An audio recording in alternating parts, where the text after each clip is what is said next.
অর্থ পাচারের অভিযোগে দুদকের করা মামলায় সাবেক বিচারপতি শামসুদ্দিন চৌধুরী মানিককে গ্রেফতার দেখিয়েছেন আদালত। আজ সোমবার সকালে ঢাকা মহানগর সিনিয়র স্পেশাল জজ সাব্বির ফয়েজ এই আদেশ দেন।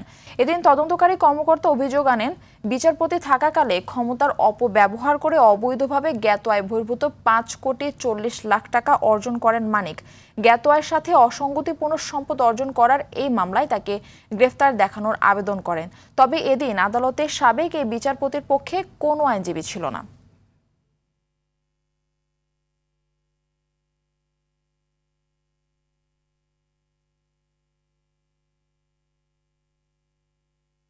একজন পাবলিক সার্ভেন্ট হয়েও উনি ক্ষমতার অপব্যবহার করেছেন এবং সেখানে তিনি ক্ষমতার অপব্যবহার করে উনি জ্ঞাত আয় বহির্ভূত 5,40,00,000 টাকা উনি সেখানে ইনকাম করেছেন এবং সেটা তিনি বিভিন্নভাবে স্থানান্তর কিংবা রূপান্তর করেছেন।